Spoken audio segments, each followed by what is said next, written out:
Anak, aalis mo na sila, nanay at tatay. Pupunta muna sila sa bukid para magtanim. Aalis din po kayo? Ako din po aalis. Papunta po ako sa teleserye. Kung aalis lahat ng tao dito sa bahay, di wala maiiwan dito. Ngayon is, pupunta kami ng nanay mo sa may bukid. Ikaw pupunta sa teleserye. Ngayon is, wala ka bang pasok ngayon, anak? Opo, tatay, wala po akong pasok ngayon kasi po, ngayon, day off ko po ngayon. Kung day off ka ngayon is, aalis naman ng lahat ng tao dito. Ang gagawin lang natin dito is, ilalak natin yung pinto para walang makapasok dito ng ibang tao.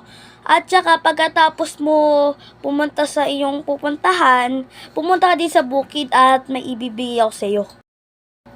Sige tatay, pupunta din akong bukid pagkatapos ng pinuntahan ko sa teleserye. May bibigay din ako sa iyo, may regalo sa inyo. Sige anak, pupunta din naman ako sa may bukid ng kasama niya nanay mo. At doon kasi uwi tayong gabi, mga alas 8 kaagad, mga alas 8 or alas 9, ganun. Sige tatay, see you soon sa may bukid, mamaya. Sige anak, ingat ha. Ano tong bagay na to? Ano ba to? Ano to? May babalita po ako sa inyo. Yung anak niyo po si Abisado. Ayun po, nakita po namin na nawalan po siya ng malay, nandun po siya sa teleserye.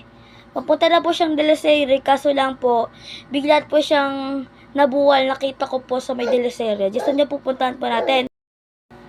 Sige, ikaw ba'y kaibigan ng anak ko na si Marcelo? Opo, ako po to, si Marcelo po, tito. Pupunta po tayo sa may teleserye para po makita niyo po kung nakalagay po ng anak niyo po si Abisado.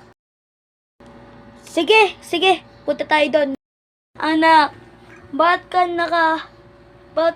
walang malay? Di ba sabi mo pupunta ka sa may bukid, bakit hindi ka na pumunta? Nasaan ako? Anong lugar na to? Mabuti nagising ka na.